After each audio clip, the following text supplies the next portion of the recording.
Good morning viewers, myself doctor Prerna Saini. आज हम second year के pedagogy of social science subject के अंतर्गत सामाजिक विज्ञान अध्यापक के उत्तरदायित्व के बारे में स्टडी करेंगे। सामाजिक विज्ञान शिक्षक के गुण के ऊपर जो वीडियोज हैं वो हमने पूर्व में अपलोड कर दिए गए हैं, आप उनकी स्टडी कीजिएगा। उसके बाद एज ए सोशल टीचर उसकी क्या क्या रिस्पॉन्सिबिलिटीज होते हैं, दायित्व होते हैं, उसके बारे में हम देखते हैं इस वीडियो में। सबसे पहले तो सामाजिक विज्ञान अध्यापक अपने आप में एक कक्षा का हम कह सकते हैं नेता भी होता है, क्योंकि नेता मीन्स अगर वो क्लास टीचर है तो वो पूरी क्लास को लीड करता है, उसका नेतृत्व प्रदान करता है। और नेतृत्व प्रदान करने के कारण समाज से संबंधित बच्चों को जुड़ाव करने का जो गुण है वो शिक्षक के अंदर होना चाहिए। आपको कौन कौन से दायित्व हैं जो शिक्षक को as a social science teacher अपनी रिस्पॉन्सिबिलिटी के तहत उन्हें कार्य करने चाहिए, उसमें सबसे पहला है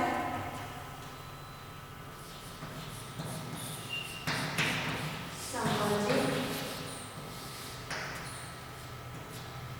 विज्ञान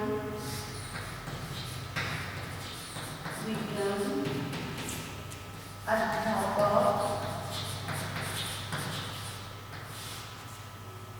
के उत्तरदायित्व।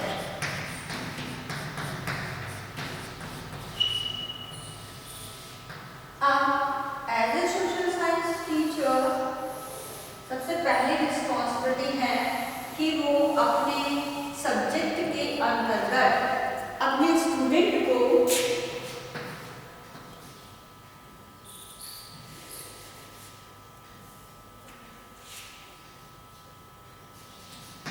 मानवीय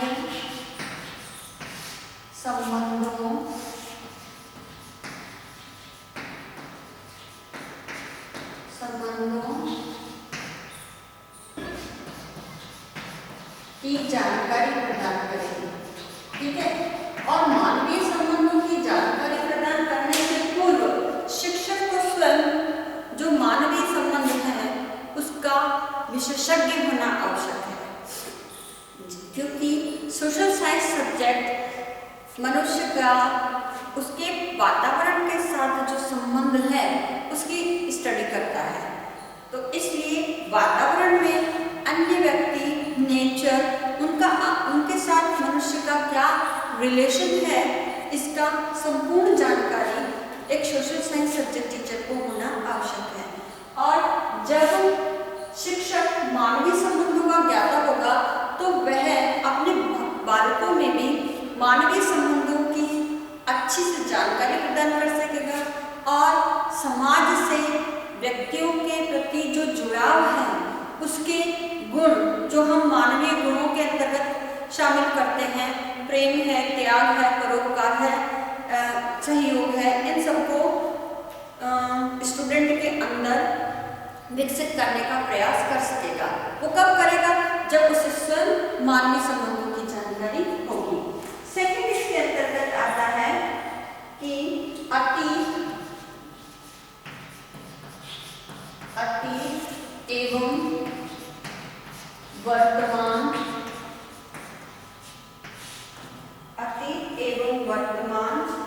नवीन,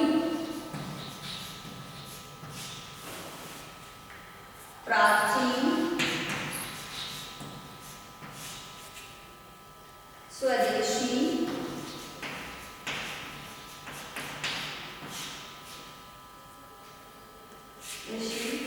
तथा विदेशी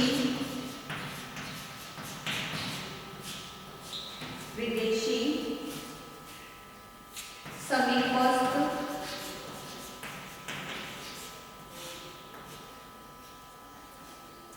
तथा दूरस्थ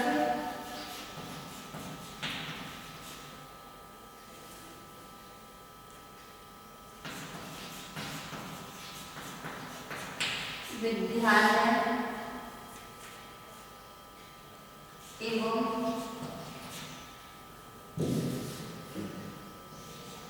एवं समाज को एक दूसरे के समीप लाना, एक दूसरे के समीप लाना। ये पॉइंट थोड़ा सा लेंथी है, लेकिन इसमें बहुत सारी ऐसी इंफॉर्मेशन समाई हुई है। अब हम सामाजिक विज्ञान विषय के अंतर्गत इंटीग्रेटेड विषय कहे जाने के कारण इसमें कई विषयों की अध्ययन सामग्री को सोशल साइंस के अंतर्गत पढ़ाया जाता है, जिसमें हमारी हिस्ट्री भी है, सोशियोलॉजी भी है, पॉलिटिकल साइंस भी है, इकोनॉमिक्स भी है। इनका वो कंटेंट जो डायरेक्ट मनुष्य से जुड़ा हुआ है और मनुष्य को अफेक्ट करता है, हम उसकी स्टडी करते हैं। अब इसकी स्टडी करने के कारण हिस्ट्री के पर्सपेक्टिव में देखते हैं या उसके पर्सपेक्टिव में देखते हैं कि हम अतीत और वर्तमान के अंदर जो भी हमारी प्राचीन धरोहर, विरासत, परंपराएं, हमारा जो ऑर्गेनाइजेशन रहा है, अभी भी जो मौजूद है, और हमने जो विदेशों से भी उसकी कल्चर, उसके रहन सहन, उसकी जो सामाजिक संरचना है, सांस्कृतिक उसकी धरोहर, विरासत, और ऐसे थॉट्स, विचारक भी रहे हैं जो हम सोशल साइंस सब्जेक्ट के अंतर्गत पढ़ते हैं। तो जो प्राचीन है और उसके अंतर्गत हमारे देश से संबंधित और विदेश से संबंधित जो भी जानकारी है, हमारे अतीत और वर्तमान से संबंधित, वो जानकारी हम बालकों को विद्यालय में सोशल साइंस सब्जेक्ट के अंतर्गत प्रदान करते हैं। साथ ही इन जानकारी के साथ साथ हम विद्यालय और समाज को एक दूसरे के समीपस्थ लाने का प्रयास भी करते हैं, क्योंकि जॉन डेवी ने कहा है कि विद्यालय एक लघु समाज है। अब विद्यालय एक लघु समाज अर्थात समाज के जो भावी पीढ़ी है वही अध्ययन करने के लिए ही तो विद्यालय में आती है। तो लघु समाज इसमें समाज के डिफरेंट जो वर्ग है, कास्ट है, उससे बिलोंग करने वाली पॉपुलेशन, जो फ्यूचर पॉपुलेशन है, हमारे फ्यूचर पीढ़ी, हम उसको जनरेशन कह सकते हैं, वो स्टडी करने आती है। तो इस जनरेशन को अपने समाज और अपने विद्यालय, इन दोनों से जुड़ सके, क्योंकि एक विद्यालय में अध्ययनरत व्यक्ति ही आगे चलकर समाज का नागरिक बनता है और उसमें सामाजिक गुणों के विकास का कार्य विद्यालय के द्वारा ही किया जाता है। तो इसलिए विद्यालय और समाज को एक दूसरे के समीपस्थ लाने का कार्य एक सोशल साइंस सब्जेक्ट टीचर को करना चाहिए, ताकि वह अपने इस सामाजिक विज्ञान के ज्ञान के माध्यम से वह बालकों को समाज के नजदीक ला सके, समाज से तो ऐसे वो कार्य करे, ऐसे कंटेंट की नॉलेज तो दे ही, साथ में ऐसे प्रोजेक्ट वर्क भी दे जिससे बालक जाकर के सोसाइटी से जुड़े, सोसाइटी से भी कुछ डेटा कलेक्ट करके लाना, कुछ संकलन करना वस्तुओं का, और इंटरव्यू वगैरह जो सोसाइटी के प्रतिष्ठित व्यक्ति है या सोशल वर्कर है, तो कुछ इस तरह के टास्क दे करके बालकों में सोशल वैल्यूज जो है, समाज से जुड़ाव भी कर सकता है, सोशल वैल्यूज को भी विकसित कर सकता है। तो सोशल साइंस सब्जेक्ट टीचर की ये रिस्पॉन्सिबिलिटी है कि वो बालक में इस तरह का प्रयास करे। नेक्स्ट पॉइंट आता है छात्रों पर नियंत्रण एवं अनुशासन बनाए रखना। छात्रों पर नियंत्रण एवं अनुशासन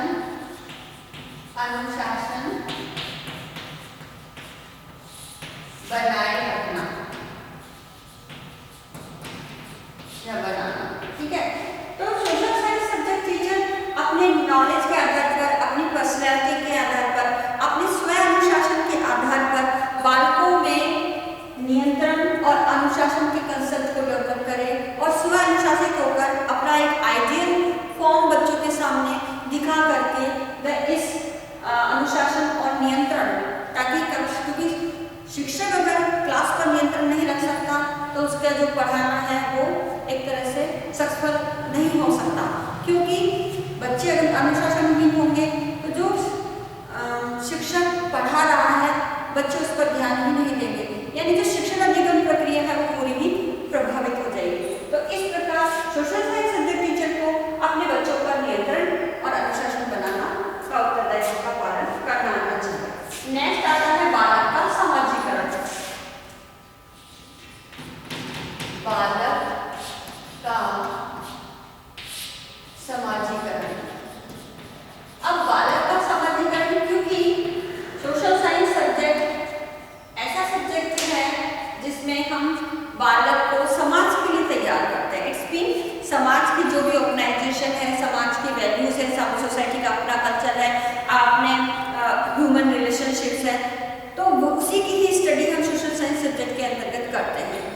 बालक का समाजीकरण यानी उनमें उन सामाजिक गुणों को डेवलप करना as a social science subject teacher का दायित्व है कि बालक को समाज के लिए समाज का नागरिक तैयार करे, और समाज का नागरिक वो तभी तैयार कर सकेगा जब उसमें सामाजिक गुण होंगे।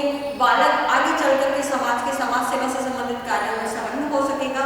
तो ये सब कार्य भी क्या है, बालक का समाजीकरण करने की प्रक्रिया है। तो ये एक सोशल साइंस सब्जेक्ट टीचर ही कर सकता है। नेक्स्ट आता है, अब इसमें और अगर समाजीकरण की बात करें तो समाज की अपनी संस्कृति है, परंपराएं हैं, रीति रिवाज है, मूल्य है, विश्वास है, कुछ मानदंड हैं जो समाज के प्रत्येक व्यक्ति को उसका निर्वाह करना चाहिए। तो इन सब की जानकारी भी सोशल साइंस सब्जेक्ट टीचर देता है। तो इस प्रकार अपने उत्तरदायित्व का पालन करें। फिर आता है नेक्स्ट जो है निर्देशक और परामर्शक की भूमिका।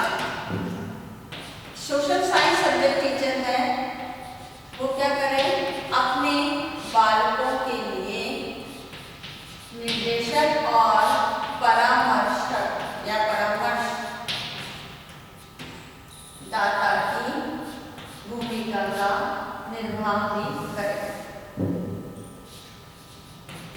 दाता की भूमिका, तो परामर्शदाता की भूमिका का निर्वाह भी सोशल साइंस टीचर को करना चाहिए, ताकि अपने बालकों को विषय से संबंधित जो भी उनकी प्रॉब्लम्स हैं, चाहे वो फ्यूचर में सोशल साइंस सब्जेक्ट को आगे रखना चाहता है या उसकी जीविकोपार्जन से संबंधित कोई समस्या है या उसकी व्यक्तिगत कोई समस्या है, तो उन सभी समस्याओं का निवारण करने के लिए सोशल साइंस सब्जेक्ट टीचर को निर्देशक और परामर्शदाता की भूमिका का भी निर्वाह करना चाहिए। इसके बाद है next, social science subject teacher को विद्यार्थियों के साथ या विद्यार्थियों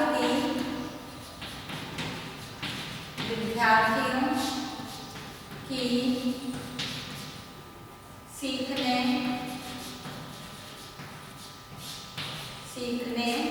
और सिखाने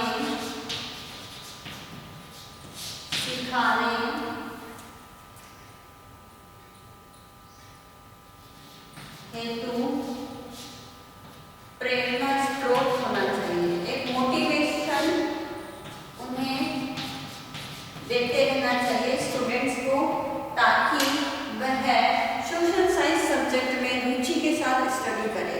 तो बीच में या समय पर, चाहे उनका मूल्यांकन करते समय या स्टडी कराते समय या कोई असाइनमेंट देते समय, जब बच्चे अच्छा परफॉर्मेंस करते हैं तो उन्हें प्रेरणा स्रोत पुनर्बलन प्रदान करना चाहिए, उसमें फीडबैक प्रदान करना चाहिए, ताकि बालक की सोशल साइंस सब्जेक्ट में अंदर भी रुचि उत्पन्न हो और वह फर्दर अपने इस सोशल साइंस सब्जेक्ट्स को आगे रख सके और सोसाइटी से डायरेक्ट जुड़ सके। नेक्स्ट इसमें आता है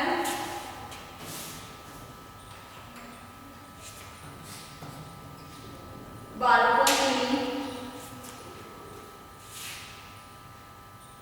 या हम एक शब्द कह सकते हैं कि बाल विकास एवं बाल मनोविज्ञान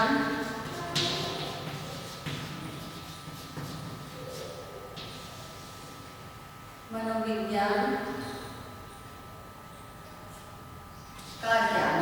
तो सोशल साइंस सब्जेक्ट टीचर को अपने स्टूडेंट्स के डेवलपमेंट से रिलेटेड जो उसे प्रशिक्षण के दौरान सैद्धांतिक विषयों के अंतर्गत साइकोलॉजी पढ़ने के लिए एक कंपल्सरी विषय के तहत पढ़नी होती है, तो उसके माध्यम से शिक्षक को बाल विकास, किस प्रकार से बालक का सामाजिक विकास हो रहा है, शारीरिक विकास हो रहा है, मानसिक विकास हो रहा है, आर्थिक विकास हो रहा है या राजनीतिक विकास हो रहा है, तो ये सारे, और इसके साथ जो बालकों की वृद्धि और विकास है, इसकी भी जानकारी एक सोशल साइंस सब्जेक्ट टीचर को होनी चाहिए। साथ ही बाल मनोविज्ञान से संबंधित बालकों की व्यक्तिगत विभिन्नता के आधार पर बालकों की रुचि क्या है, उनका आयु स्तर क्या है, उनकी आवश्यकता क्या है, वो किस तरह से सीखते हैं, तो बालकों के नेचर की जानकारी, या हम कह सकते हैं कि इसमें उनके किस प्रकार प्रकार से वो अपनी योग्यताओं को विकसित कर सकते हैं, उनमें क्या क्षमताएं हैं। तो इस साइबर से जानकारी एक सोशल साइंस सब्जेक्ट टीचर को होनी चाहिए, ताकि वह बालकों की इस बाल विकास और बाल मनोविज्ञान के ज्ञान के आधार पर अपनी शिक्षण अधिगम प्रक्रिया को संपादित कर सके। नेक्स्ट पॉइंट इसके अंतर्गत आता है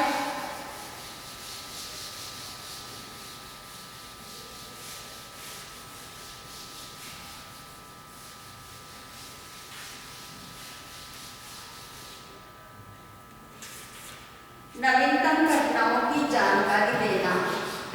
नवीनतम घटनाओं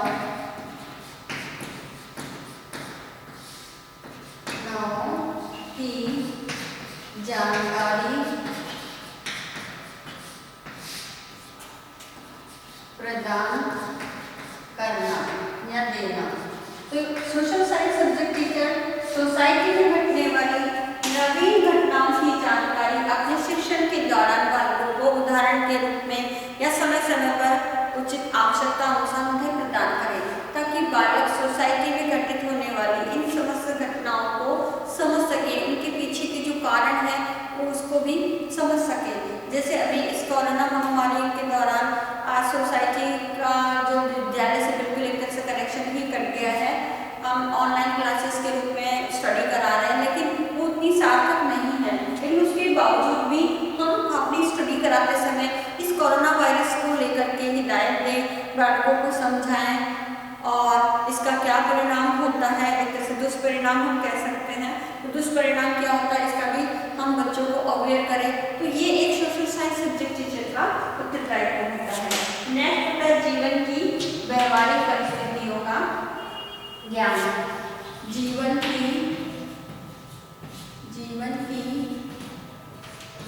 व्यवहारिक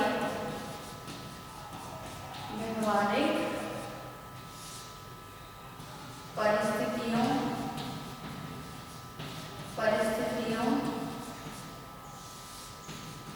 का ज्ञान।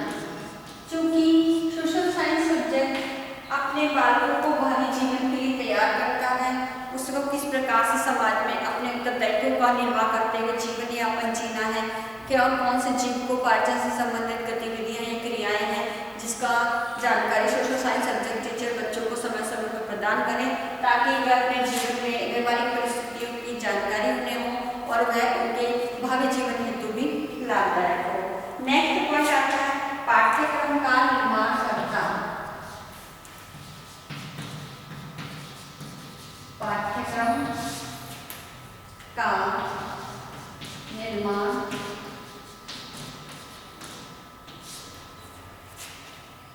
करता एवं विकास। सोशल साइंस सब्जेक्ट टीचर को अपने समाज के अनुरूप, समाज की आवश्यकता के अनुरूप अपनी पाठ्यचर्या में जो करिकुलम में सोशल साइंस से संबंधित पढ़ा रहा है उसके अनुसार उसे जो कमेटीज बैठी है जो करिकुलम को डेवलप करती है, उसको अपने सजेशंस समय समय पर भेजने चाहिए। जब करिकुलम का रिफॉर्म होता है, जैसे अभी कोरोना वायरस के कारण करिकुलम का थोड़ा सा जो कंटेंट है वो घटा दिया गया है, 30% तक कम कर दिया गया है। तो उनमें से कौन सा इंपॉर्टेंट कंटेंट है जो बालकों के लिए पढ़ने के लिए आवश्यक है, अनिवार्य है और डायरेक्ट सोसाइटी से वो कनेक्टिविटी रखता है, तो उस और करिकुलम को डेवलप करने से संबंधित भी समय समय पर अपने सुझाव इन कमिटीज को देते रहना चाहिए। ये भी उनका एक आवश्यक कर्तव्य है। इसके पश्चात है पाठ्य वस्तु का चयन। पाठ्य वस्तु के चयन एवं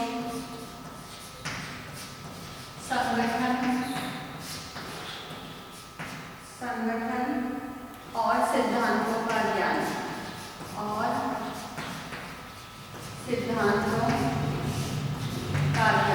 तो एक सोशल साइंस सब्जेक्ट टीचर को अपने सब्जेक्ट या सोशल साइंस से रिलेटेड जो भी कंटेंट टेक्स्ट बुक है उसका चयन, उसका ऑर्गेनाइजेशन किस प्रकार से होता है वो समस्त जानकारी होनी चाहिए। साथ ही पाठ्य वस्तु को बनाने के लिए किन किन सिद्धांतों का पालन करना होता है वो भी जानकारी होनी चाहिए, जिसमें सरल से जटिल लचीलेपन का सिद्धांत है और नवीनतम जानकारी बच्चों को प्रदान करें, लेटेस्ट सिद्धांत बालकों के स्तर के अनुसार उसके अनुसार पुस्तक लिखी जाए, जो बालकों की आवश्यकता उनके स्तर को ध्यान में रख करके डेवलप की जाती है। तो इन समस्त साइकोलॉजिकल जो बातें हैं उनका ध्यान एक सोशल साइंस सब्जेक्ट टीचर को रखना चाहिए। अपने सोशल साइंस सब्जेक्ट की जो बुक है उसके चयन के लिए, उनके संगठन के लिए और उसको बनाने से संबंधित। नेक्स्ट आता है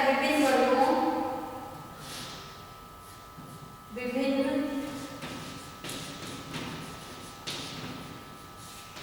वर्गों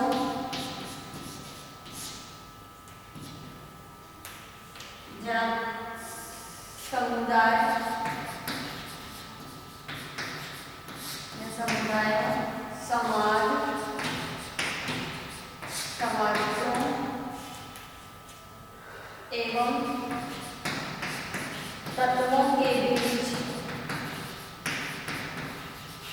बीच एक कड़ी का कार्य करना, एक कड़ी का कार्य करना। तो सोशल साइंस सब्जेक्ट टीचर का ये दायित्व है कि वह अपने सोसाइटी का एक कर्मठ सक्रिय कार्यकर्ता के रूप में विभिन्न समाजों, समुदाय और जरूरी एलिमेंट है समाज से संबंधित उसके बीच एक कड़ी का काम करे, ताकि वह बालकों में भी इस तरह के गुणों को विकसित कर सकता है।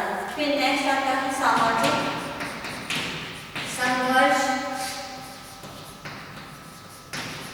या संघर्षों,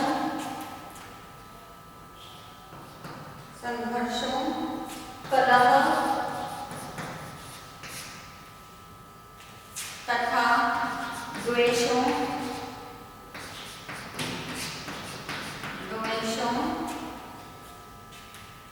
से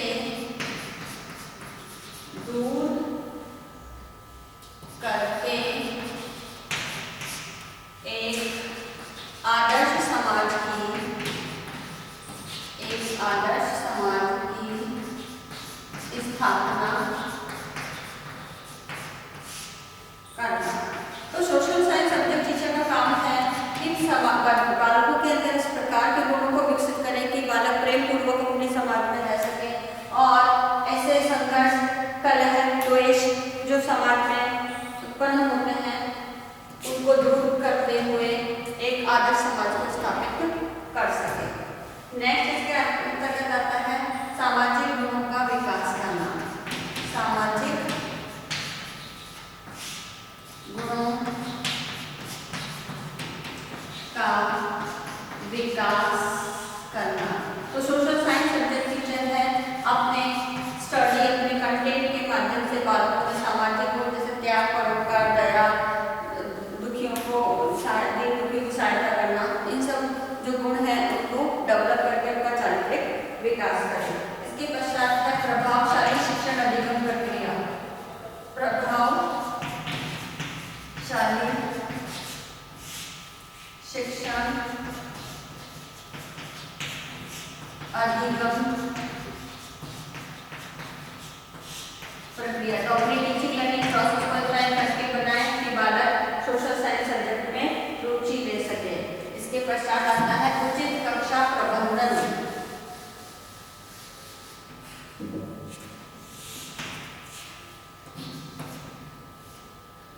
उचित कक्षा प्रबंधन। तो सोशल साइंस सब्जेक्ट टीचर अपनी इफेक्टिव टीचिंग लर्निंग के लिए अपने क्लास को उचित रूप से व्यवस्थित करें ताकि स्टूडेंट उनके द्वारा जो पढ़ाई गई कंटेंट है उसमें रुचि ले और इसके लिए क्लासरूम का प्रॉपर मैनेजमेंट करना, बालकों की बैठक व्यवस्था, प्रकाश की व्यवस्था, हवा की व्यवस्था, ये सब सोशल साइंस सब्जेक्ट टीचर को करना आना चाहिए, तभी वह अपनी टीचिंग लर्निंग प्रोसेस को इफेक्टिव बना सकता है। नेक्स्ट इसके अंतर्गत आता है छात्रों के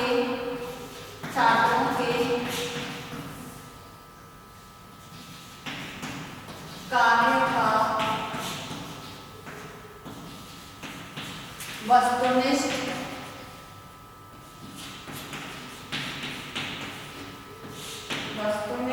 एवं निष्पक्ष मूल्यांकन करना।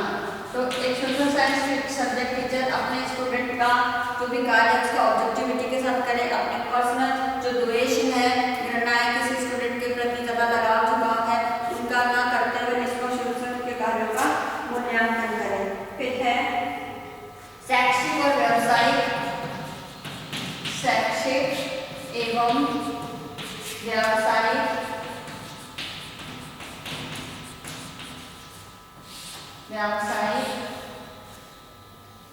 मार्गदर्शन प्रदान करना। तो भावी जीवन में किस प्रकार के हमें सब्जेक्ट आगे रखने हैं और फिर कौन सा व्यवसाय सेलेक्ट करना है, तो ये भी कार्य सोशल साइंस सब्जेक्ट टीचर का उत्तरदायित्व है कि वे अपने बच्चों का प्रॉपर शैक्षिक और व्यावसायिक मार्गदर्शन करें। फिर बालकों को राष्ट्रीय आवश्यकताओं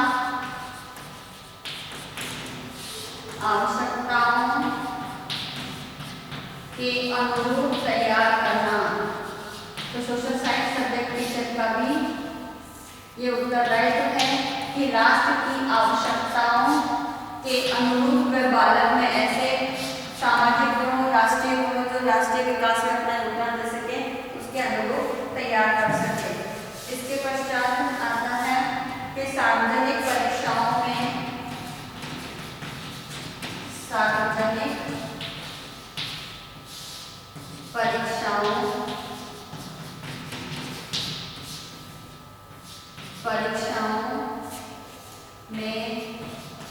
उच्च परीक्षा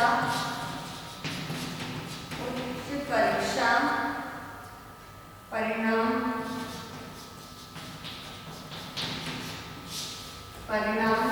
की प्राप्ति। तो सोशल साइंस सब्जेक्ट टीचर जो है, सोशल साइंस सब्जेक्ट के अंतर्गत जो भी कॉम्पिटिशन एग्जाम होते हैं वो एक तरह से हो कि उसके अंदर जो सोशल साइंस सब्जेक्ट से रिलेटेड करते हैं उसमें ज़्यादा से ज़्यादा अच्छे हाई मार्क्स अचीव करें। इसके पश्चात लास्ट पॉइंट है विद्यार्थियों के साथ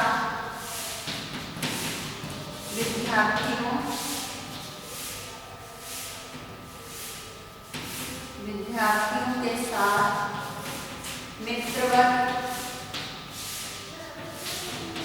सहानुभूतिपूर्ण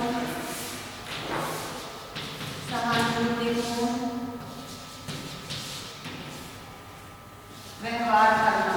सबसे इम्पोर्टेंट उत्तरदायित्व भी है ये कि अपने विद्यार्थियों को मित्रवत समझे, उनके साथ इस प्रकार का व्यवहार करे ताकि उनमें प्रेम की भावना, शिक्षक के प्रति आदर्श, उनको समझे, उनका रेस्पेक्ट करे। ये तभी होगा जब एक सोशल साइंस सब्जेक्ट टीचर अपने स्टूडेंट के साथ मित्रवत व्यवहार करेगा, उनका समय पर सहयोग करेगा और उनकी जो भी प्रॉब्लम्स है, चाहे वो उनकी व्यक्तिगत है, शैक्षिक है या व्यवसाय से संबंधित है, समय पर उन्हें उचित सलाह, समाधान, मार्गदर्शन प्रदान करेगा। तो ये सारे जो उत्तरदायित्व है एक सोशल साइंस सब्जेक्ट टीचर को करने चाहिए। इसके पश्चात आज का जो असाइनमेंट है, इस असाइनमेंट में यही क्वेश्चन दिया जाता है कि सामाजिक, इसे मैं शॉर्ट में लिख रही हूँ, सामाजिक विज्ञान अध्यापक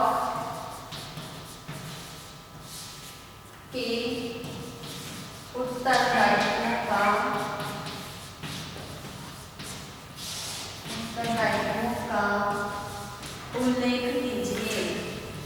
अब इसका आंसर आपको 250 वर्ड्स में देना है। साथ ही आपको एक और असाइनमेंट दिया जाता है कि जब भी आप कॉलेज आए अपने साथ 55 मार्क्स बना के लेके इस कोरोना महामारी के दौरान टेस्ट पर सदा मार्क्स के बाद लगा के चलना है और लोगों से 2 फीट की सोशल डिस्टेंसिंग का पालन करना है।